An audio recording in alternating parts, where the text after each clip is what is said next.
I stayed calm through it all. I didn't push back, even when she hurled those harsh words like venom, loud enough for everyone in the busy restaurant entrance to overhear. I didn't react when my husband stared down at the ground, acting like he wasn't right there next to me. Instead, I just looked straight at her and felt the final bit of my devotion break apart. If they truly saw me as worthless, they were about to discover exactly how it feels when someone like me stops propping up their entire lives.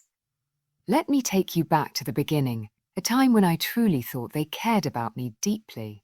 Picture this. My husband David would squeeze my hand with such genuine warmth that I confused it for real love. His parents greeted me with big, welcoming grins and talks of becoming one big, happy family. They called me a true gift. They insisted I made their son a better person. I desperately wanted to trust those words. Back then, I juggled 2 demanding jobs. When David mentioned that his mom and dad were going through tough times, I jumped in without a second thought. Until they're stable again, he promised, stable again, he promised. So I covered their rent, their food, their doctor visits, $2,000 every single month for 3 full years. There was never a real thank you, just hints about needing more the next time. But isn't that what love does? It clouds your judgment. Blind loyalty turns you foolish, and I was guilty of both. The betrayal didn't hit like a thunderbolt. It crept in slowly, almost unnoticed at first. It started with little things, a forgotten expression of gratitude, an inside joke that left me out, a sudden chill from David whenever I brought up the savings we were supposed to build together. Then came that pivotal evening. While he was in the shower, his phone buzzed to life on the nightstand. A text from his mother popped up. Don't stress, she'll keep covering it. She always does. Right after, another one. Once we're finished using her, you can come back home. Things will return to how they should be. Shockingly, no hysteria rose up in me. No flood of tears. Just a cold, clear calm washed over me, like a part of my heart had finally awakened and seen the truth. I kept scrolling through their chats. They talked about how handy I was to have around. How they put up with me. How I tried way too hard to fit in.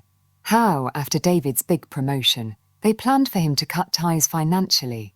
From me. That's the moment it clicked. I hadn't just married one person. I'd tied myself to a whole family that viewed me as nothing more than a walking ATM. Everything changed inside me right then. I shut down the messages, put the phone back exactly as I'd found it, and perched on the bed's edge, listening to the water run. I chose not to explode or accuse him in the heat of the moment, not in any way they might have predicted. Rage hands your enemy's strength. Quiet strategy strips it away. So I kept smiling. I made hearty breakfasts. I planted gentle kisses on his cheek. Outwardly, I played the role of the devoted, clueless wife. But deep down, I was completely rewriting the rules of our story. My revenge unfolded carefully and cleverly, step by calculated step. First, I secretly consulted a lawyer, then a financial expert, and finally someone in human resources at David's workplace. Bit by bit, I started pulling on invisible threads they never knew were there. Here's how it all went down, the master plan in action. Phase 1. I halted the monthly payments, but not suddenly. I blamed it on some paperwork delays or a temporary bank error. They swallowed the excuses without question. After all, leeches rarely doubt their source will keep providing. Phase 2.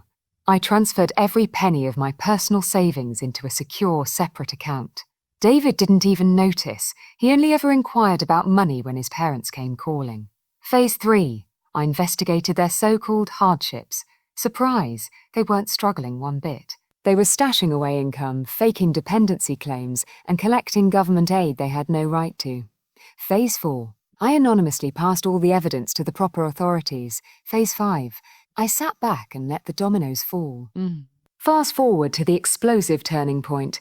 My birthday dinner, the one they conveniently forgot. That's when my mother-in-law locked eyes with me and spat out her cruel truth. You're not really family. You mean absolutely nothing to... I forced a smile, not because her words didn't sting like fire, but because my carefully laid trap had just snapped shut perfectly. That very night, as David slept soundly beside me, oblivious to the storm brewing, I hit send on a single crucial email. By dawn, their world shattered. His parents suddenly lost all those improper benefits. Authorities flagged their home for a full probe. Bank accounts locked up tight. Old debts ballooned back to life with hefty interest. Every secret they'd buried scurried out into the open light, and David, he faced the steep price of underestimating me. HR contacted him first about unauthorized company loans he'd taken, details I quietly supplied, backed by records he had no idea I possessed. Then arrived the official divorce papers. Attached were ironclad financial proofs showing I'd single-handedly funded his parents for years, leaving him zero claim to any of my hard-earned assets. He gaped at me in total disbelief.